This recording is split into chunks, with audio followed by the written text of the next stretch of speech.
Hi there, you're listening to Unnatural Selection, the show about newsy type stuff and things. My name is George, My name is Adam. and with our powers combined, we are Unnatural Selection. Make sure you visit us at our salubrious home on the web, unnaturalshow.com.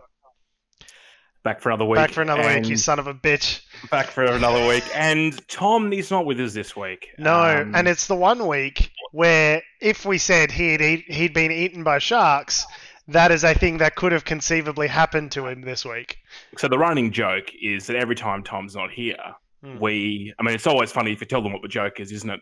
But look, I find the jokes that you explain are the best jokes, typically. Exactly. Yeah, it's how comedy works. Mm-hmm. But every time Tom's not here, we come up with an inventive way that he was murdered. Brutally murdered. And it turns out he was, shark accident this week, which is funny because he did actually travel to Port Lincoln to go shark cage diving in real life. And as far as I'm aware, he survived, actually. I heard he got some good GoPro footage, which means he must be alive. So, yeah.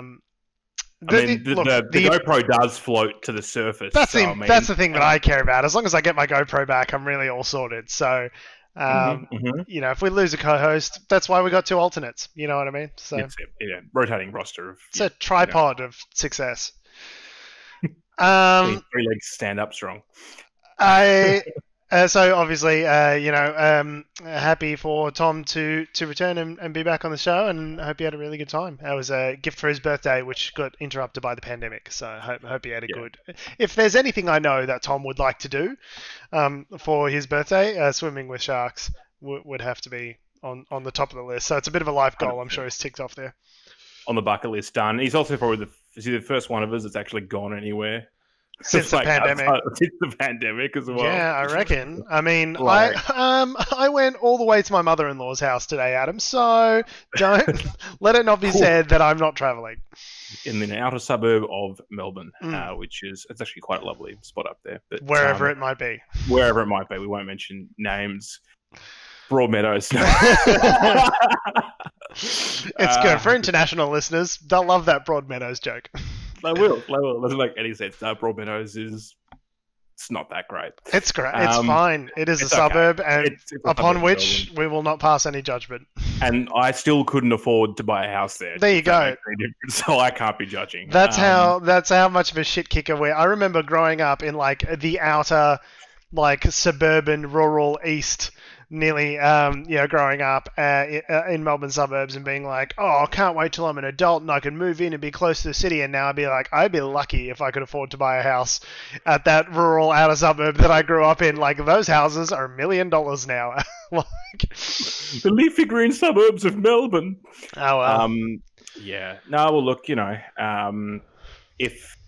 even though we can't afford to buy a house, we can still enjoy the weekly news cycle and the shit show that it is. It's a gift that keeps on giving. It's like herpes. It's a gift that keeps on giving. Just keeps coming back, Just keeps coming back. When it's really inconvenient as well, you're just like, oh, wow, here's that cold sore, or basically or herpes, on your... On your penis. On your penis. That's the other place you can get herpes. You can also get warts on your anus as well. Yep. Yeah, you've joined very informative the Sexual Health Podcast with Tom and Adam. I'm George, so I don't know where Tom's come from. Am I? I don't know. No, we're a show about newsy type stuff and things. So we look at the weekly happenings of the world with probably an Australian focus, but a global, sphere in terms of our attention. We'll talk a bit about America later in the show. And the reason that we do this show, and I think this is really important to note, is that rather than face palming to the extent where we break our nasal cavity directly into our brain and kill ourselves, it's dangerous. We ventilate those emotions by screaming into the void on the internet, and that's how we assuage those murderous intents. Those murderous feelings that arise from watching the daily news cycle here in Australia. If you want to go back to the Greek philosophy, it's all about catharsis. Catharsis, cathartic venting. That's what we're all about. I'm catharting all over myself currently. Now, I'm assuming that Scott Morrison could do with some catharsis because turns out this little scandal that's engulfed Canberra that we thought would last probably like a week. I don't know what you're talking about. What? Basically turned into the next wave of feminism. Don't know what you're referencing, Adam. What could you be talking about? Oh, just the blatant sexism and gender equality problems that persist in federal parliament. But that doesn't sound like the LNP. I know. I don't think so, mate. I think you must be confused. Well, you see, George, we spoke about this for the last 2 weeks, and they actually listened to the show, and it turns out they've actually fixed it. So they've listened, they've learned, and they've acted. So much so that new scandals just keep coming out. They just keep popping up. It's like, oh no, another one. It's amazing that like there's still room for additional scandals beyond the multiple rapes, like beyond multiple allegations of rape. Beyond that, the guy wanking on it. Okay, all of this was this week. This was in one. I looked back at the articles for this week, and I was like, "Oh, did we cover that last week? Or was that week?" But no, this has all been 1 week. So we talked about the desk wanking, right? That was last week. I don't think so. That was 6 days ago. I think we 100% talked about the desk wanking. That was definitely a thing that was discussed. Hang on, let me go. Laura Tingle, by the way, had a fucking excellent line. She was interviewing. I forget who it was, might have been Scott Morrison or one of the other government ministers, and saying how they were like mad. So what the story was is a Liberal staffer. Can you turn your headphone volume down? I can hear myself in your mic a little bit. But I like my headphone volume. Okay. So a Liberal staffer has been caught. I think it was pictures and maybe video of himself masturbating on the desk of a minister, on a minister of parliament, and Laura Tingle had some excellent line, I think, interviewing Scott Morrison, saying that he was more upset about a masturbatory act against a piece of furniture than he was against like actual rape allegations against human women. And I was just like a masturbatory assault against a piece of furniture, I think, is a line that will go down in infamy. We posted this article on the 23rd. Yeah, I thought we'd already done this. 23rd, no. It's been 1 week. It's 1 week. God. The desk wank was, mate, that was years ago. Who knows? That was fucking Tuesday. Jesus Christ.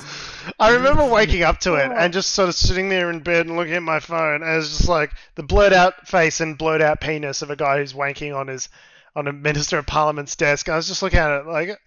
I was just like, how is this the first thing that I'm seeing waking up?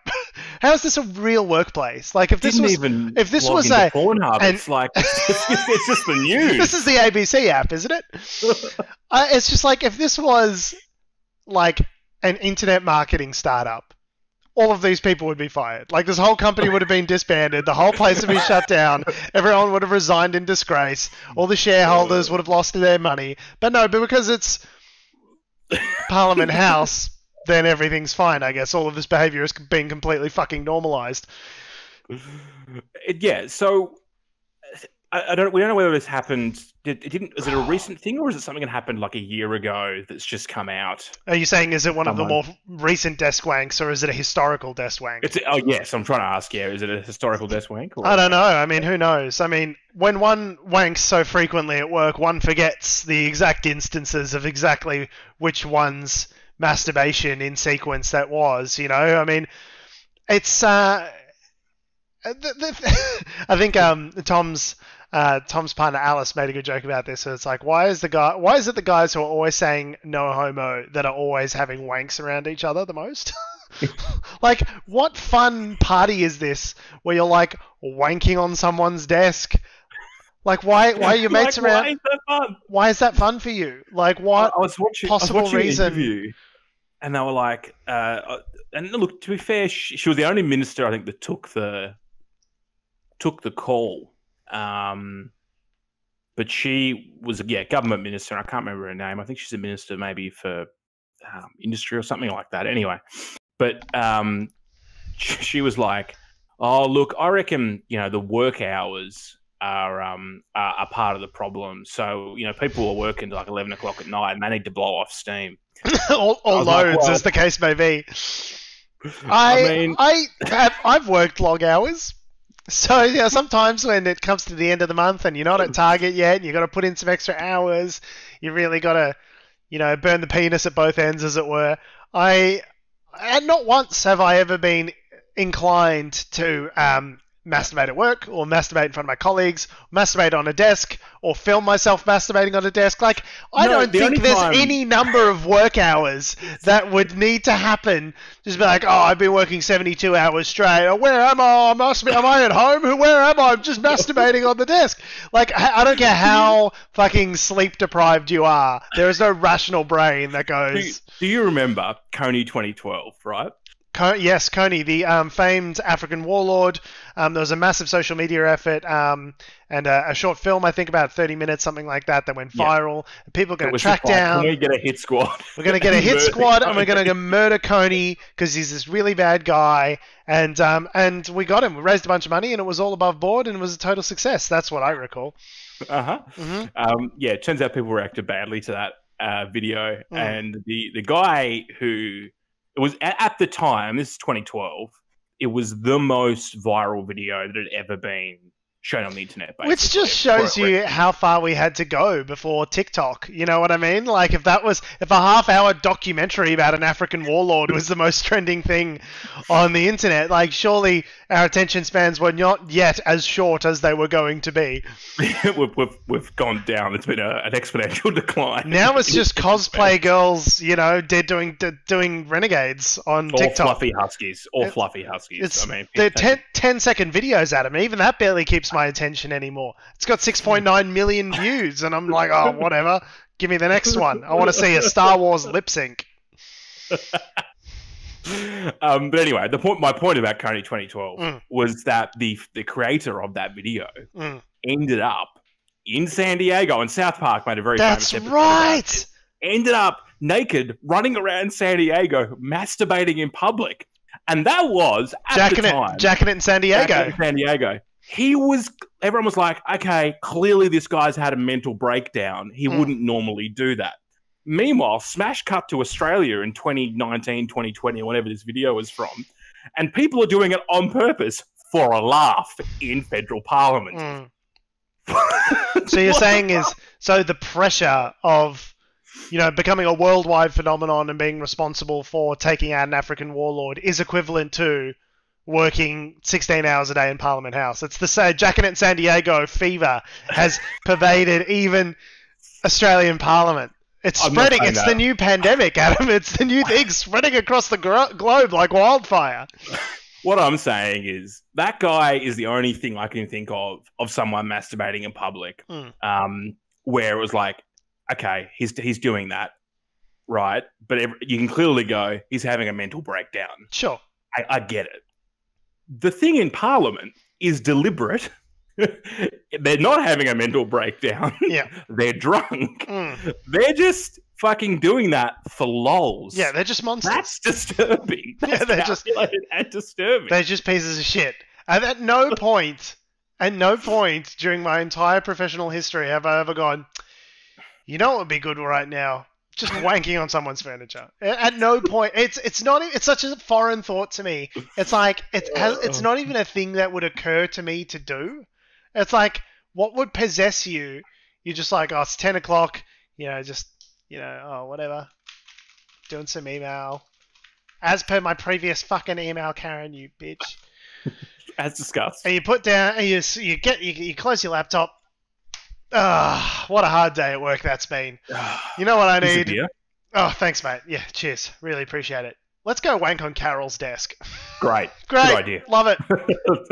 No notes. And it's only a video of one guy doing it, but we don't know whether or not... Like, is that a running gag in Parliament House? Who knows? It's fucked. It's so fucked. And that was Tuesday, ladies and gentlemen. That was Tuesday. That was a day. That was one day. And it was gone. And it feels like it was a million years ago. And it was 6 days ago.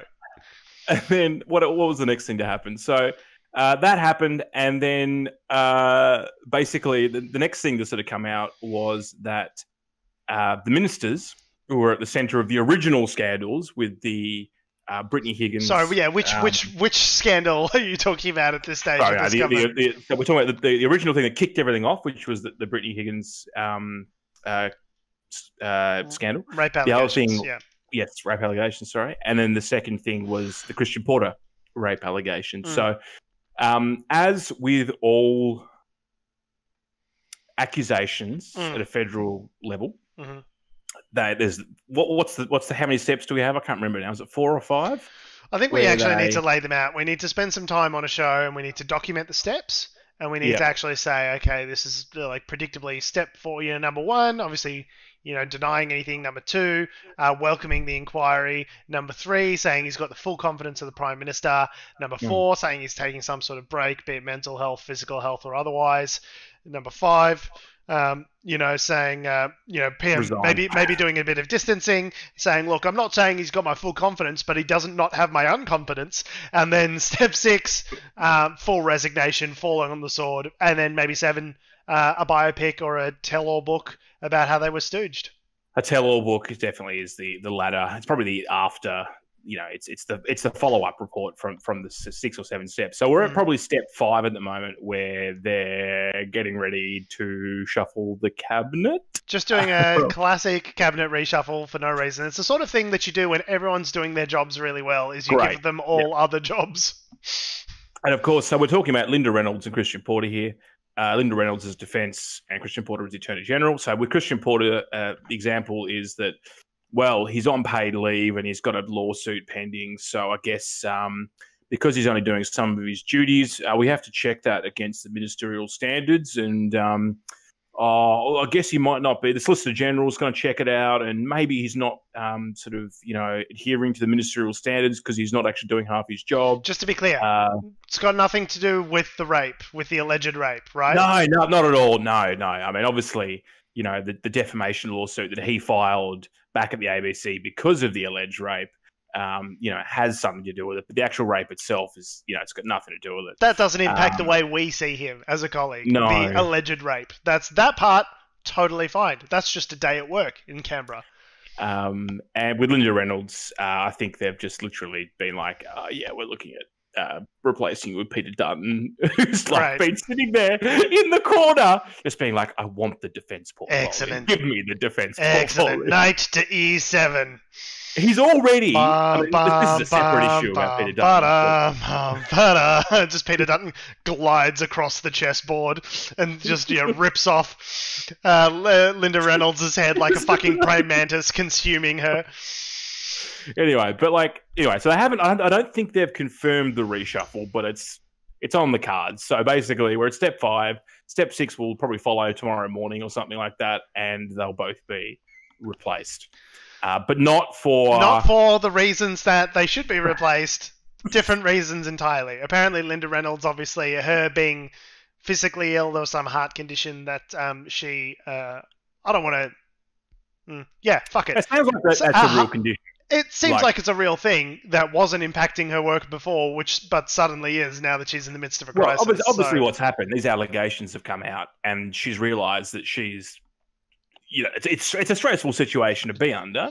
If you're a woman in the Liberal Party and you're not being thrown under the bus, like if you're looking around and you're in an LNP party room and you're a woman and you're not being thrown under the bus, you should be expecting to be subsequently, shortly thereafter, thrown under the bus. This is why the LNP has women, is because they're disposable. But obviously she's been under a lot of stress, and that's probably partly why she's been unwell. But I mean, the stress in many ways is of her own creation. Do you know what I mean? Calling a person, an alleged rape victim, a lying cow to your staff and trying to discredit her actively. That would be deleterious to my mental health too. Were I a piece of shit? If I was the piece of shit who would say something horrible like that, and I got found out, that would be very upsetting to my mental health. Yes, I know. Yeah, very, very stressful. But so paid leave Porter, possibly gone. Linda Reynolds, possibly gone, and replaced by Peter Dutton, who is already the most powerful minister Australia's ever seen with the Home Affairs Department. Mm-hmm. Probably also going to get defence as well, which would be the trifecta, I guess, for him. Perfectly balanced, as everything in the universe should be. Perfectly balanced in that I've got control over everything. So that's the thing that probably happened next in the political saga this week, that came out, and we're waiting for confirmation it will actually happen, but it's expected to be confirmed. Why do you think they're going to such? I know we've just been taking big hot steaming dumps on them for doing this, but like, what do you think the thinking is from the LNP to replace these ministers, to give to some extent give the public what they're asking for in terms of replacing these people, but to say that they're doing so, or to potentially say, should this come to pass, as it is rumored, to say that they're doing so for reasons other than the ones that people want. What do you think is the sort of strategy there that they're going for? Well, it keeps.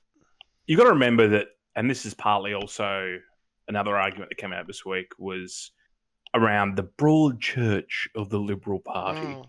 And emphasis on church. In that it's a church because they're all religious zealots. Sidebar, I watched a Liberal MP this week on Capitol Hill, which is an ABC political thing on ABC 24, actively say we don't need quotas on. So what you're talking about there is gender quotas. So basically, Scott Morrison, as one of the many tearful, aggrieved statements he made this week, and various sort of outlets said that the LNP was considering quotas for women in pre-selection. So the idea being, well, we've tried it our way, which was doing nothing at all, and it hasn't improved the presence of women in Parliament. Maybe we should do the other way, which is to do something about it and set quotas. Which, I mean, fair play to them. Like 2 years ago, that would have been something completely unthinkable for the Liberal Party. Kicking and screaming. So there are some members of Parliament that are like, will this make it go away if we say we'll do quotas? You guys will love us again. Women will love us again. And the other half of the party is going, no, we're still fucking sexist pieces of shit. We still fucking hate quotas. Like, yeah, okay, fine, we'll get on board with not hating women directly, but we still don't want to hire any of them. So they're going to have the discussion, and that goes back to probably the original question you had, which was that why would they make excuses and not just say that you're fired because of it looks bad? I mean, I kind of feel like it's the worst of both worlds. I think you get none of the credit from the other side for like dismissing the people for the reasons for which you should think they would be dismissed for their conduct, rather than sort of weaselly sort of made up or invented or exaggerated excuses. So you don't get credit from the other side, and you don't get credit from your own side for like taking a hard line against the leftards. So I don't know, it just seems like you're losing on both sides of the equation. Like if you're Scott Morrison in that instance, if you're the Liberal Party, like, what's the calculus here? Why not just say, yeah, we tossed him out and it was because of the sexist reasons that you guys hate us for? Like, why not try and at least get a bit of cred for doing the thing that you're doing anyway? Like, I think people would react badly on the Conservative side who see Christian Porter as being accused and not found guilty, or whatever, innocent until proven guilty. Yes. The rule of law and the innocent until proven guilty. But it's like, okay, we weren't going to investigate any of these claims. No, well then you can't say innocent until proven guilty if we're never going to investigate or assess any of the claims. We don't need an inquiry because there's now a lawsuit going on. That'll sort it all out for us. So we don't want to.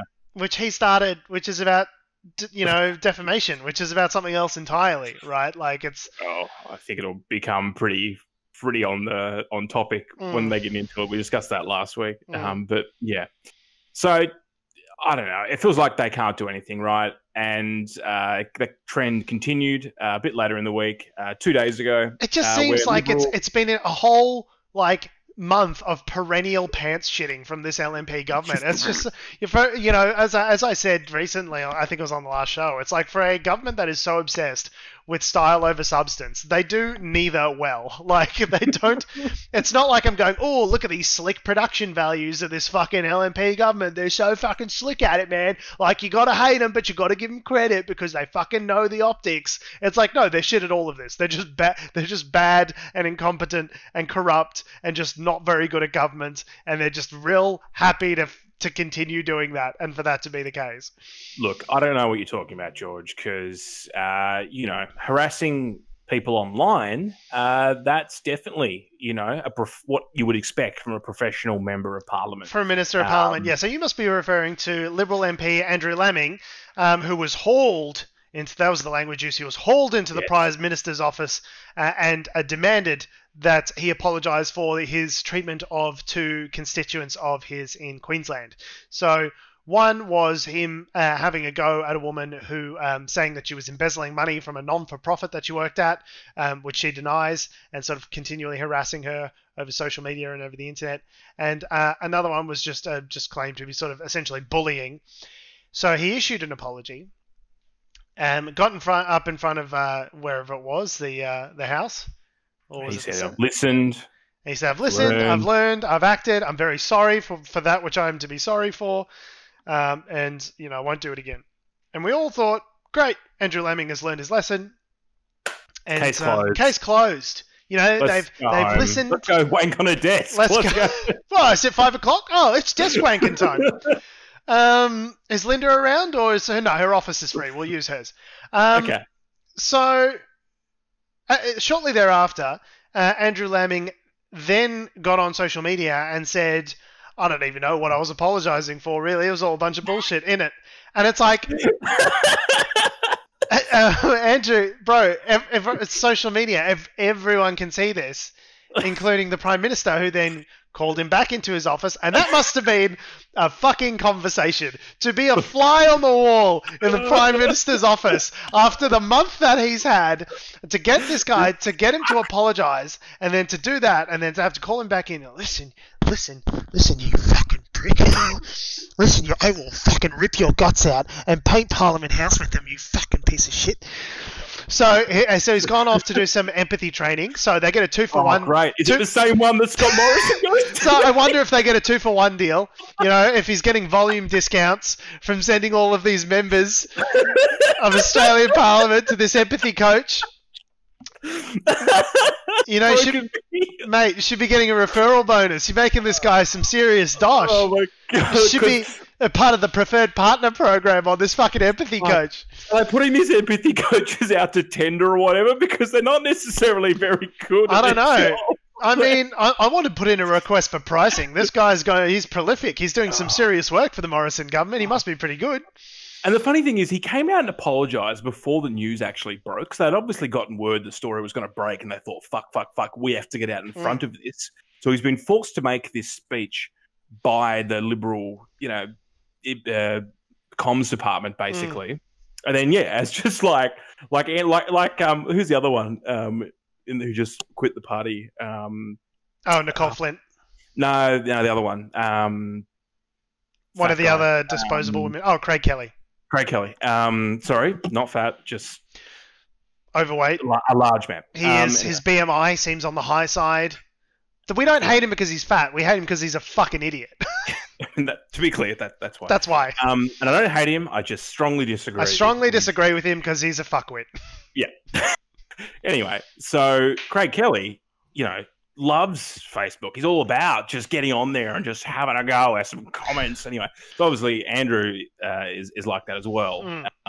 Doesn't seem to get, and none of these MPs seem to get the fact that, anything they say kind of reflects back on the larger. All of this is very easily findable. If your constituents can find it, then obviously the Prime Minister can, as can the national news. You fucking gormless moron. It was going to happen. Beryl from Queensland was going to be like, "Oh yeah, Andrew, don't you worry. I fully support you." As if that was going to happen. Basically, I think what he wanted was, I have a national backtracking. Okay, I'm out there. Makes the Prime Minister happy. I've obviously apologised. The shitstorm for the party is over. But meanwhile, directly to my constituents, I can go, hey, you guys are all far right-wing morons. I didn't mean any of that stuff where I said about respecting women and apologising. I want you to know I'm still the piece of shit that you elected. Anyway, so obviously he's not getting a ministership anytime soon. Weird. That's so weird. That's honestly, I genuinely thought he'd be ready for cabinet with his weird shirts.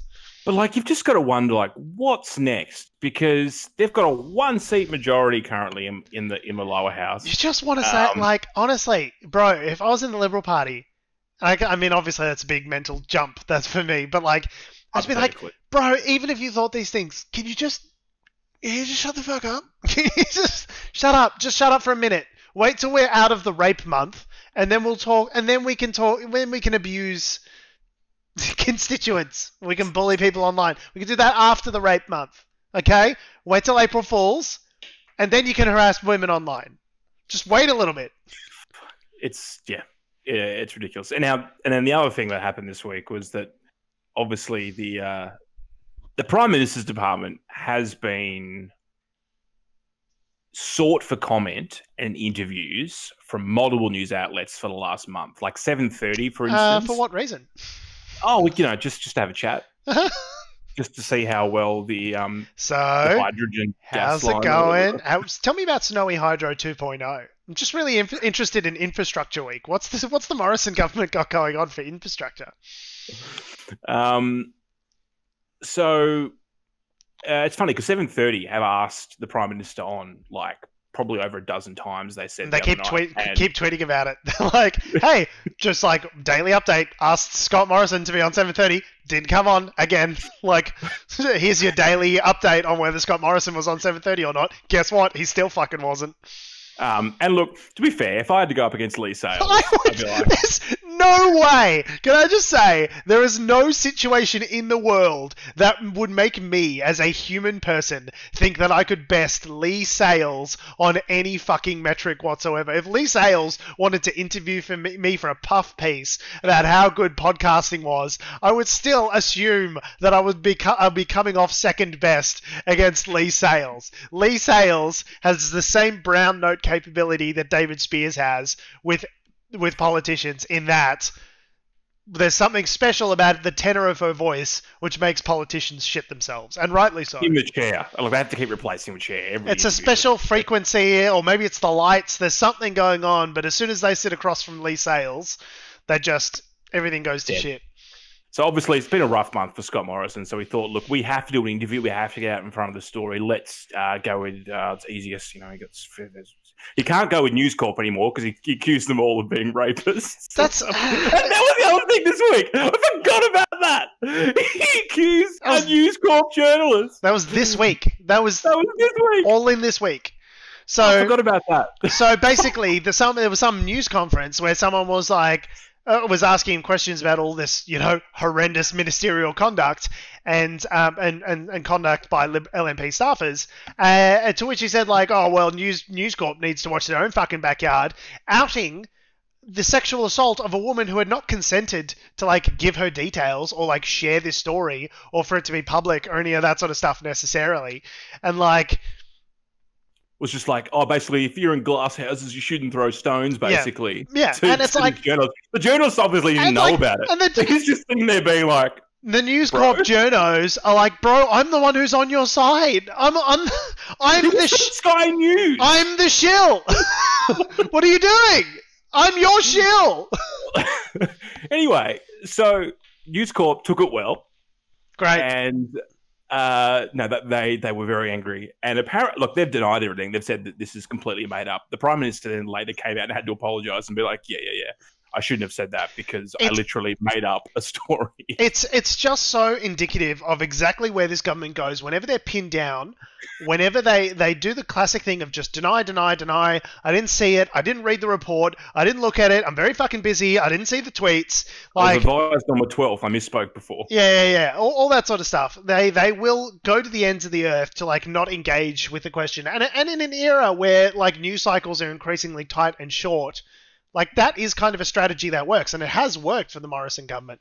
This is not an issue that you can just kind of, like, paper over for a couple of weeks because it's taking up multiple news cycles now at this stage. But, like, there's only so far that you can push that strategy. You know what I mean? There's only so far you can go with that before it sort of collapses. So there's sort of part one where they've neglected to engage with it, and then there's part two where they start engaging in whataboutism. Well, Bill Shorten had some allegations. This interview with Tracy Grimshaw on Channel 9, which we're going to talk about in a sec. At one point, he says, like, they start talking about Bill Shorten and the allegations against him in whatever it was, 2013, 2014, which, by the way, were investigated by real policemen with badges and stuff, not just like the prime minister who believed. Well, I asked him, and he said he didn't do it. He said he didn't do it. So, so those matters were investigated and sort of put to bed, and no charges were laid, and he was cleared. But like they love to engage in this whataboutism. That's their aside from denying, it's their second reflex, right? Is to say, oh, what about NewsCorp journalists? You guys are fucking rapists as well. Oh, what about Bill Shorten? Bill Shorten's a fucking rapist as well. It's like, rather than just owning their own patch and owning the responsibility for the things that are theirs and the things that are in their control, they have this impulse to just like lash out and what about everyone else, which doesn't help solve the issue. Since they were in opposition back when the Rudd Gillard government was in, like it's something that's become so ingrained, I think, in their parliamentary tactics that it's become just like the default behavior. So I completely forgot about that, but Scott Morrison basically tried to like accuse NewsCorp of hiding or covering up a assault, which he just made up, by the way. Just cool whataboutism, bro. Or maybe someone said it to him over the dinner table. He's like, apparently he was made aware of it last night or something, the night before the media conference. Anyway, just made it up. So anyway, I understood that it was an actual event. NewsCorp have said that it didn't happen, and Scott Morrison come out and said, "Oh, actually, I know he apologized afterwards, but I understood he'd actually violated someone's privacy. That's what I saw earlier. My understanding was that it hadn't actually happened, and he was great, even better. If it's just completely untrue, why not? Someone told him, and he's hasn't fact checked it, and just gone okay. To be fair, I'm not 100% on those facts, but what I read was that News Corp denied it initially, and then he came out and apologized afterwards. So it makes it sound like, from my perspective, that he's just made that up. Or maybe, Daddy Rupert hopped on the phone and said, "Listen, you fucking prick. I'm the only reason that your government is still standing at this point. Could you not fucking have a go at my organization, please? I won please? You the fucking election. Yeah, I won you the unwinnable election, mate. So how about you pull your fucking head in and make Daddy Rupert some more fucking social media dollars, hey?" So can't go to Rupert, can't go to Sky News, doesn't want to go to 7:30, obviously. What's the next best? Oh, current affair, Tracy Grimshaw. Channel 9. That'll be a nice softball. Nice. Yep. It's going to be nice and easy. 9 Fairfax. They're basically News Corp light at this stage anyway. Just get in there. Current affairs, not even a proper news show. They basically it's all about catching the neighborhood. Yeah, they'll follow a property developer around who's ripped off a couple of immigrant families. Where's the money, Mr. Habib? It's not a real news show. I'll get on there. It'll be fine. And I'll just have a nice soft... or something. Yeah, well, we'll just have a bit of a laugh, me and Tracy, and everything will be great. And that's exactly what happened. Yep. No. Right up until Tracy Grimshaw destroyed him. Mm-hmm. She didn't ask so many questions. She just sort of talked at him for a large chunk of the interview. And I'm going to try and share a clip now. So how do I do this? Share screen. We're going to do Prime Minister Scott Morrison. I'm going to share that in 720. It's great when I commentate what I'm doing. It's excellent, excellent audio to listen to. And we'll go down to this is from Twitter, so nice, easy soundbite. You could Mac full screen that. We can do this, and let's do it. So here's Tracy Grimshaw asking a 42-second question. You don't need to tell me that. Why was she very much on her own? She told Minister Reynolds, Chief of Staff, within days of it happening. And then Minister Reynolds was told about it. People knew about it. She told people about it. Why was she on her own? People failed her. And you talk about processes. You don't need processes to know how to act humanly and with humanity to someone who has a human problem, surely.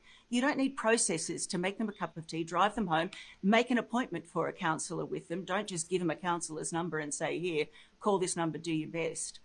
She was abandoned, wasn't she? 38-second question, sorry. And that's obviously referring to Brittany Higgins and her situation. So as far as, George, you watched the full interview. I'm assuming it was mostly like that for 36 minutes or so. Yeah, it was a lot of Scott Morrison doing his fucking dad smirk and like doing his best. I'm trying desperately to listen to this fucking woman face. This there's this smile that I caught a photo of about halfway through, where he's just kind of like he's got his eyes closed and he's like, "Lord help me." Actually, I've got this right here. Let's just go back to the. I'm just going to open it up. So this will be great for an audio medium, but we can just see there. Yeah. That's the face, the close-eyed smirk where he's just like, okay, Tracy, whatever you say, bro. Yeah, which is a great look for a guy who's dealing with a government that's currently self-immolating over women's issues, is to ignore a female journalist while she's asking you questions. It was, she fucking ripped him to shreds, dude. It was embarrassing. I've never seen a guy humiliated like that since fucking grade school, man. She pantsed him, bro. That's great. I mean, Tracy Grimshaw, people sort of forget the wild current affair is they have to get content in somehow because it's 5 days a week for half an hour. There's only so much investigative journalism you can do, I think, in that period. But sometimes they do like good stuff, a current affair. Like a lot of it's just like paid promotional stuff. Look, I don't know. Like, I don't normally listen to don't normally watch a current affair. It's not my thing.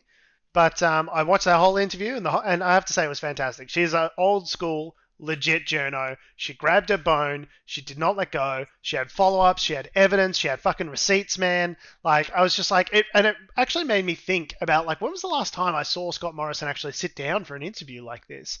And it's not something you've actually seen a lot of in the Morrison government. He's like Trump. He's actually quite avoidant of these sort of one-on-one journo settings. And I think it's because he doesn't fare well in them. Like, he's not really smart enough. He can't dismiss the question and move to another journalist. Exactly right. Yeah. If you're in a press conference, you go, well, I don't accept the premise of the question. It's just really not about... I don't accept that I've been a fucking piece of shit and my government's garbage. Next question. How about... what's her name? Tony Abbott's former aide, Peter Credlin. Surely Peter's got a question for me. That's a large softball. No, it's... And I think... like Trump also didn't do a lot of interviews like this as well. And the ones that he did do every now and then, like the one with Jonathan Swan at Axios, he just got fucking shredded because he doesn't have the mental acuity to really like properly keep up in that setting. He's not fast on his feet, either Trump or Scott Morrison. So it was surprising to see him there.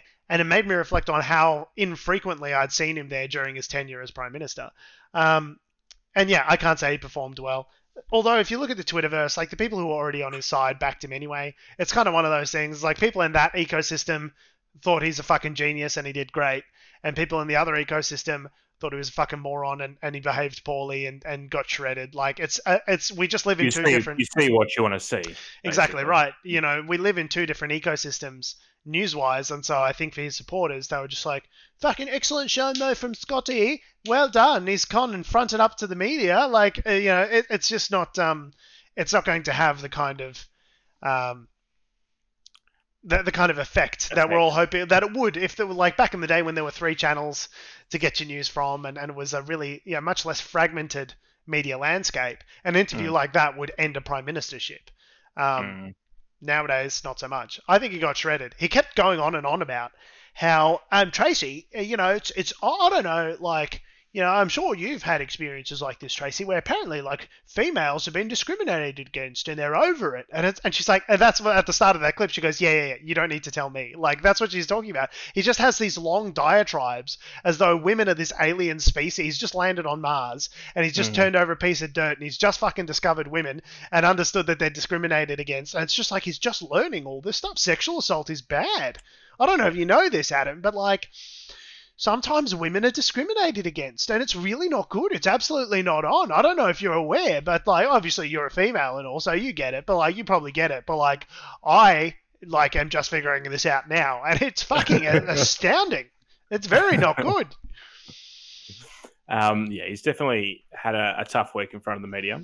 So that's probably, I think that's everything that happened this week with the current situation in federal parliament. 1 week. It's been 7 days. Oh, and he also got caught out lying on some as more information has come out through the media as to who knew what when about the Brittany Higgins scandal, it seems like increasingly unlikely that Scott Morrison himself directly didn't know about it at the time. Obviously, there was that Four Corners report a week ago where the security guard was interviewed talking about her experience finding Brittany Higgins naked in the office and reporting it to her superiors. And obviously got text messages and phone calls between people knowing that, okay, so the cleaners were called in, so the superior, the security guards knew, these people knew, his chief of staff knew, Scott Morrison's chief of staff, and all these timelines that they've laid out previously don't fucking quite add up. So it's seeming like it's vanishing into incredulity that someone didn't turn around and tell him, hey that Scott, by the way, this has happened right in the lead up to an election. It strains credibility. So he said one thing and then he came back out. So in question time, he said, because you've got to be very careful what you say in question time, because if you say the wrong thing deliberately, you're misleading Parliament. Lying to Parliament, which is not a fun thing to do. So this was asked. So I asked last Thursday whether the report was. So there was a report that was commissioned by the Secretary of the Prime Minister's Department, Phil Gaetjens. I don't think that's how you pronounce that. Gaetjens. Gaetjens. When asked last Thursday why the report was taking so long, Morrison told the House, quote, "This work is being done by the Secretary of my department. It's being done at arm's length from me. He has not provided me with a further update about when I might expect that report, but I have no doubt the opposition will be able to ask questions of him in Senate estimates next week." Senate estimates. That was on this week as well. Fast forward to Senate estimates. Gaetjens revealed the work is no longer, quote, being undertaken. He had, in fact, paused his inquiry nearly a fortnight ago and had immediately told the Prime Minister. So at the time he made that statement to the House, the Prime Minister was lying. So they're obviously actively engaging in a cover-up of some description. So it's one of those things where, they can... I was advised this, I was advised that, so therefore I'm not lying. I'm just going off the information I have available. Which is such a politician way of fucking lying. I was advised, oh, sorry, I misspoke when I said I didn't know about the fucking thing that I obviously knew about. I don't know, man. This is why people hate politicians, honestly. And this is why people feel disengaged in the political process. This is why people say that pollies are liars and they can't be trusted and, they're not working for us, they're working for themselves. You definitely, during a crisis like this, you understand why people have so little faith in these institutions. And the problem with doing that is, you might have preserved your short-term political legacy. You've lived to fight another day if you're Scott Morrison. But it corrupts the society at large's perception of a functional democracy and what a democracy is able to do and what it's able to achieve. So it lends credence to extremists and people who want to dismantle the state and anarchists, and we're going to talk about that stuff right at the end. But it leaves the door open to this kind of violence because you're undermining the institutions that kind of hold all of this sort of stuff together. It really is... Lying to Parliament is not just bad because it's bad to lie. It's bad because it undermines the credibility of government. Yes. Yeah. I don't think you'll get caught out on that necessarily. It'd be a bit... Of course not. None of this matters. We're the only ones that are upset about this. Yeah. The key thing, I think, with this, what is effectively becoming another wave of feminism, and as rightly so, is whether or not that sticks until the next election, of which, we're looking at probably another, I don't know, year or so, I think, away, potentially. So... Scott Morrison's not going to call it unless he thinks he can win it. So at this stage, it's going to be, I think, as long as possible between now and then to put maximum distance between everything that's gone on. There's going to be no quick snap election in this, environment. Oh, my news poll's up this weekend. Election, let's go! Woo! Let's go, everyone! Bring out the election cannon. We forgot about the rape stuff. All right, let's have an election. So, man, that Bill Shorten guy is a real piece of shit. Am I right? So if it does roll around in a year, just remember the bushfires. Just remember this sexism scandal, climate change, the multiple rape scandals, the desk wank, the graft and corruption that's been going on, the casual misogyny, the anti-vaxxers in their own party. It's Yeah, I think the problem is we're so broken along partisan lines now that in a previous era, these things by themselves would be enough to take down a government. But conservative women are conservatives before they're women now, and I don't think they'll lose too many votes over it. I just don't. Like, people hate Labor more than they love women, if that makes sense. Or some people do. Albo's got his work cut out for him. Now, we talk about you were talking about echo chambers before and eroding systems of government and leaving rise for extremists. Yes, leaving rise for extremists, and we've spoken about on the show previously various encounters over the last sort of 6 months with neo-Nazis in Australia, whether that be at rallies for, freedom of free Australia, like anti-mask rallies or whatever the fuck they're on about, whether that be literal anti-5G, whether that be like camping trips up to the Grampians, have a couple of snags, maybe eat a burger, hate the Jews, just have like a nice relaxed weekend. And there has been an increase. The federal police and state police, I think in some sectors as well, have noted that there has been an increase in right-wing extremism online because partly of the pandemic, and people have been sitting within their own online echo chambers. Now, one of these groups, and there's a really good investigative report here by the ABC, which talks about a group called The Base. Now, The Base are neo-Nazis. Oh, I thought you were going to say the Meghan Trainor song. All about that base. No, not about The Base. They are The Base. The Base is about them or something like that. I don't know. Anyway, but they're basically a right-wing extremist group, white supremacist group, neo-Nazis, whatever you want to call it. All the good stuff. All your favorite things. Favorite stuff. Yes, these right-wing and fascists and racists and. Yeah, these are a few of the my favorite things. Die Hard movie. They're the villains in a Die Hard movie, basically. Sure. Now, some of these neo-Nazi groups aren't so much. They haven't got to the point of terrorism yet, necessarily. They're more about sort of direct action, and Blair Cottrell is an example of one of them. Where it's all about just sort of showing up and raising their profile and being shit stirrers, yeah. Whereas this group, The Base, are a little bit different in that they are highly organised.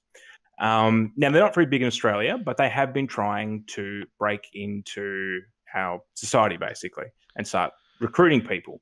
And the way they go about it... They should start a podcast, bro. They should start a podcast. That's how he starts. We've been wildly popular over 11 years. Like, I could say, if you want to reach the absolute masses here in Australia, a news and politics podcast would definitely be the way to do it.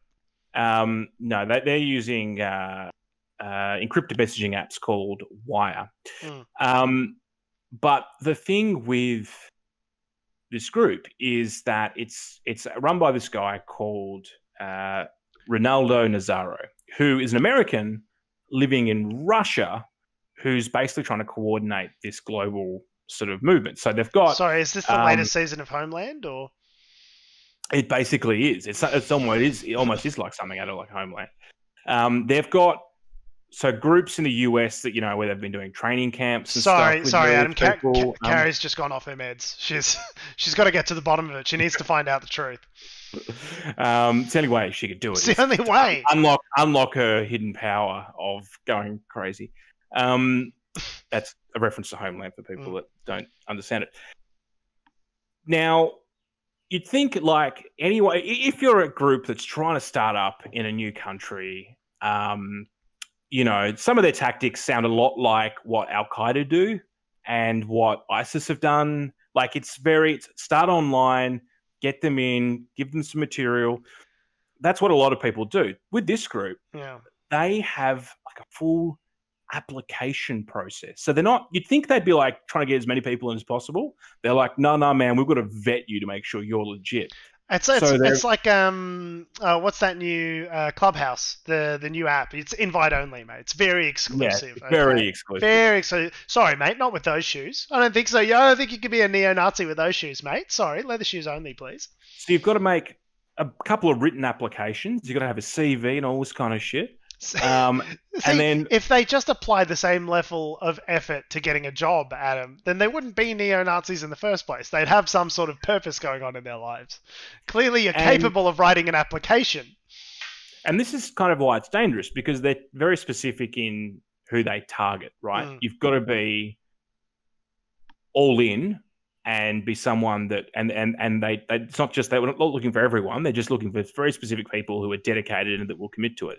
So they attempted to recruit Dean Smith, who ran for the federal seat of O'Connor as a candidate for Pauline Hanson's One Nation in 2019. What? A racist running for One Nation? This is unprecedented, Adam. Was this the guy who mowed a SWAT sticker into his lawn, or was that a different guy? No, it's a different Nazi. Different Nazi. Nazi. This guy reckoned that he's started to distance himself from One Nation, mostly because they're all race mixes, and it really turns his gut upside down. Hang on. So the reason he distanced himself from One Nation is that they weren't racist enough. Yeah, obviously. Cool party you have there, boys. So apparently he's no longer, or he may not be a member of this group, the base. But anyway, I cordially withdraw my application. It's funny because Nazaro has like a whole, in these recordings, he's got a whole speech about how he has to be careful about being recorded and probably being tapped and all this kind of shit. And meanwhile, while he's saying that, they are being recorded and tapped. It is definitely all being recorded, as it turns out. And so the ABC's put together this really interesting piece where they've got the literal audio recordings. And they're not just making these quotes up. These are things that people are saying in conversations on this app.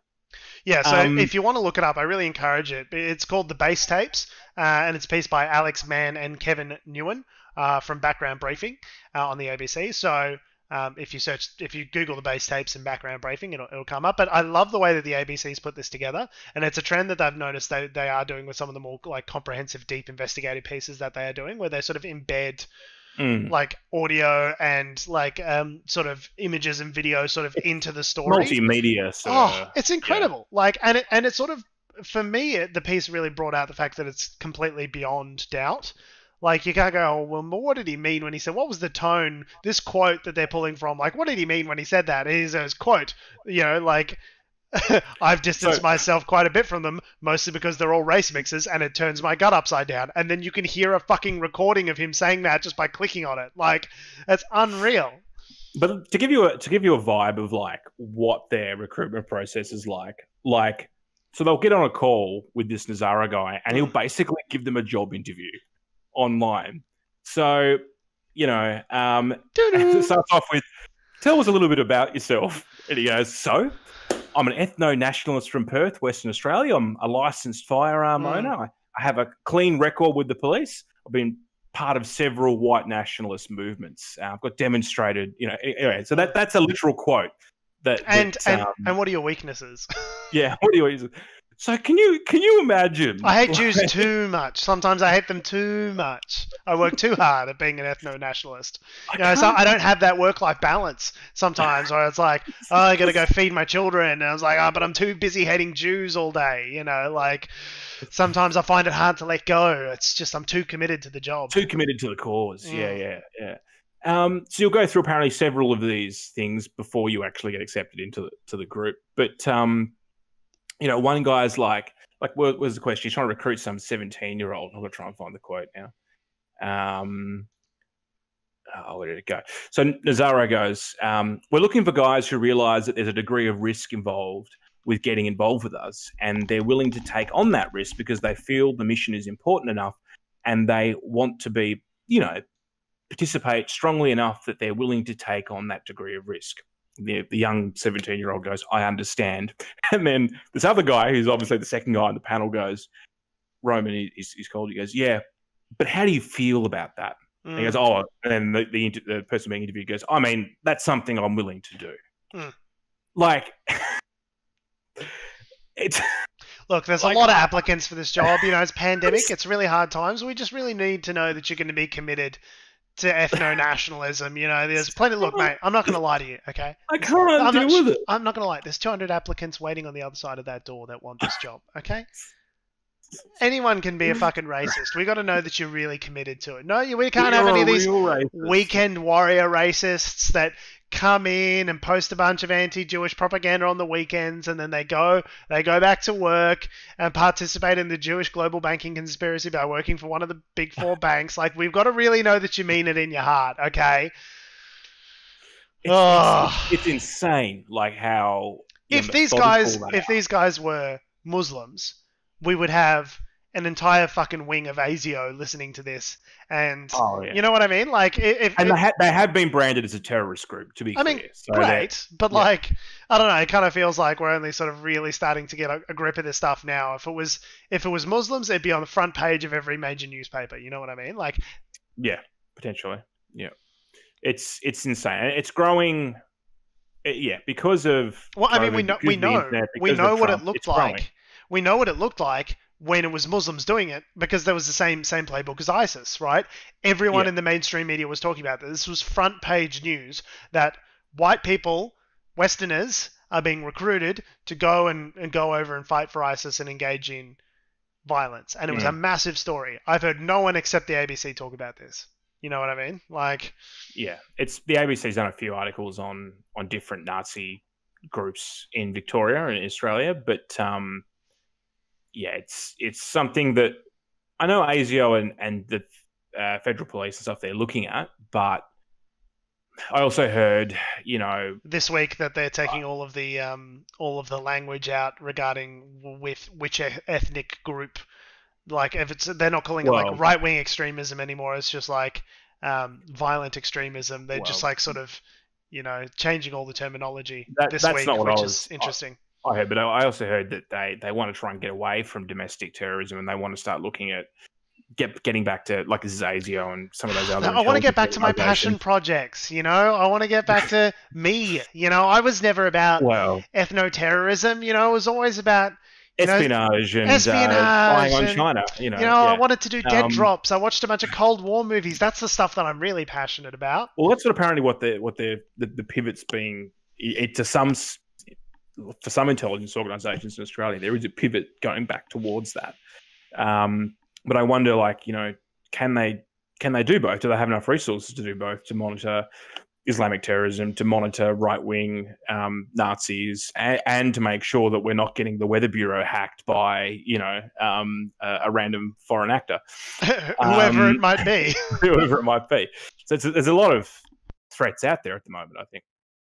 And look, in terms of putting that aside, we spoke about before how, you know, over time, democracy is weakened by these sort of right-wing and notions which start off subtle at first, and eventually they start to have a real effect when it comes to legislation and stuff. And an example of that is in Georgia, in the US.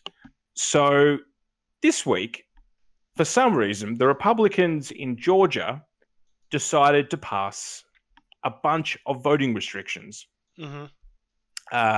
through their equivalent of the parliament there. The state legislature. One of them being, you've got to have a new ID requirement for absentee ballots. They're going to limit the amount of ballot drop boxes. People can't this is the thing that really got me. People can't hand out water or food to people voting in line. So we're going to make the lines as long as possible, and then we're going to prevent people from being able to help the people in those lines to stay in those lines, which would disproportionately, guess what? It's a big surprise, definitely going to disproportionately affect voters of color and voters who are overwhelmingly voting for Democrats, therefore, as a result. So it's so funny, like, Georgia Republicans have basically just said, okay, well, we can't win by appealing to more voters and by giving them things that they want. So we're just going to cheat. We're just going to...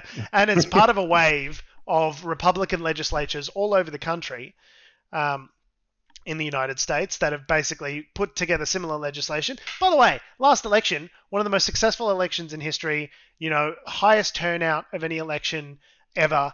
And there are places where Republican candidates succeeded as well as a result of having, if you have more voters turn out, more voters, 50% of the time, will be Republican voters. So it's not necessarily like a Democrat-Republican thing, but the Republicans have just straight up gone, well, we can't win by winning, so we'll just win by cheating instead. So we're just going to make it illegal for you to go. This souls to the polls is a big thing in Georgia where,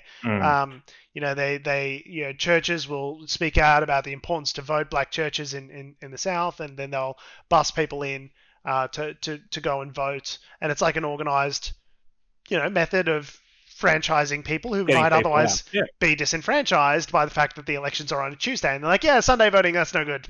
You go, why? No reason. Go fuck yourself. That's why. It's kind of cooked. And the only thing that can really sort of prevent these changes from taking place and basically stealing democracy is the Democrats being able to push this bill federally called HR1, which sort of preserves voting rights across the board, basically makes all of these changes not possible. They're going to have a hard time getting that through because Republicans in the Senate are going to filibuster it. So the only way that they can get it passed is basically by making changes to the filibuster, which has been a massive point of contention, right? If you get rid of the filibuster, then what will happen? It will be total carnage. And Mitch McConnell said, well, if they try and get rid of the filibuster, man, we're going to filibuster that. And it's like filibuster the filibuster law. Yeah, it's just kind of like if they don't do exactly what we want by doing nothing, then man, we're going to really drag our heels and do nothing. It's like they need to blow up the filibuster in order to actually get anything done with 50 votes in the Senate, the Democrats. So and the filibuster, for people who don't know it about it, it's basically someone who just speaks constantly. Well, uninterrupted. This is what it used to be. So apparently Joe Manchin and other sort of conservative Democrats are happy with that version of the filibuster, which might be enough to get it passed. If you actually have to physically be on the floor and speak about the bill and do it continuously to avoid the bill going to a vote, most people are fine with that because you physically have to be there. It's a lot of effort to actually prevent legislation from going through that way. The modern filibuster is really just about process rules and delay tactics and, not allowing things to not come to a vote. But it doesn't actually require anyone to actually physically stand up there, Mr. Smith goes to Washington style and filibuster it. That's called a talking filibuster. So apparently, that could be one way that they could sort of get around and say, okay, well, we have to go back to a talking filibuster. So maybe you can delay it for 12 hours. Or 15 hours, but ultimately the vote's going to go through and we're going to win it. So the concept being is that any vote they have to do has a deadline, right? Where if they don't vote by a certain point, then the whole legislation or the whole bill just becomes null and void. Like, the thing is that the Senate in America is basically, if you control the Senate, you can control the rules of how the Senate operates. And what the Republicans done is they've basically changed the rules so that Democrats could object, they could slow things down, but the rules were set up in such a way as to not allow them to really do anything substantive in that regard last time around. This time around, the Democrats are in charge, but they don't want to swing their dicks around too much and break the filibuster. Mostly because they're scared. Like, what's the fear? The fear is that the other side will do it? They've already proven that they're willing to do it at this stage. We don't want to set a precedent. It's like the other side, literally a bunch of white nationalists and people who encourage terrorists. So, I'm not really as concerned about what they think and feel and do. It's a fight that's been coming on the Democratic side for a long time. And I think HR1... and there's a campaign to support HR1 called Support HR1 or We're Fucked, which basically says, this will be the end for voting, equal access to voting in America if we don't pass this bill. So if anything was going to prove to be the issue that was a nuclear button, it's this. It's an existential threat to democracy, what's happening in these southern states, Georgia and others around the place. So they need to have this to pass to be able to combat it. There's no other way. It's funny, in Australia, I think you do need ID, don't you, when you go to your... No. can you just rock up and say my name and they just tick you off? I think you also give them your address as well. So there is some sort of check there to make sure that you're a real enrolled person in the right place. You're not just John Smith. Yeah, it's just me, George Tsipos, and you just go and vote under George Tsipos 5 times. No, you have to you're on a roll, you're registered under a certain address. You need to give them those details when you turn up, but no, there's no voter ID, there's no any of that sort of stuff. I know that Newsroom had a section, the fictional TV show had a section on this about, that like the example they used in this fictional world was that, this old lady, 90-year-old lady, didn't have a driver's license. So, right. Any rules where they require IDs basically mean that she, who's been a patriotic American for her entire life, went through the Depression and blah, blah, blah, blah, now can't vote because she hasn't got a driver's license. Yeah, it is. It's, to get a state ID or to get other forms of ID, you need to engage with a government agency, or you need to be aware enough to do that. You need to be smart enough to do that. You need to have money to pay the fees to be able to do all this sort of stuff. Like, you need to have access to, if you're going to do this stuff online, you need access to a computer and internet, and this is stuff that not everyone has. So the only way to have an equitable system is to allow everyone to vote. In Australia, voting is mandatory. If you don't vote, if you are enrolled and you don't show up on election day to vote or post a provisional ballot or whatever, then you receive a fine. I've been fined. Have you really? For council elections. I was under the impression that council wasn't enforced, but in Victoria, it definitely is. So you're fucked up. When you get that thing in the mail, make sure you send it off. Bad citizen. And yeah, it's the easiest thing in the world, right? You receive a ballot in the mail, you look at your options, you read the things that they all say. For your local council elections, you go 1, 2, 3, 4, 5, 6, whatever, and you pop it back in the receipt paid envelope and you send it back. And I was like, yeah, I remember that happened recently, within the last year. During the pandemic, we got one of those for our local council. And I was like, great. That was so easy. It was just like democracy working well. No one was trying to disenfranchise anyone. Everyone got a ballot sent out to their house. They filled it out, sent it back. The incumbent won. She seems reasonable. Like, it was just like, it was startling to me how just utterly fucking uncontroversial all of it was. Yeah, it's very procedural. It was just like mechanics of government, right? Like, it's election time. Everyone gets sent out a ballot.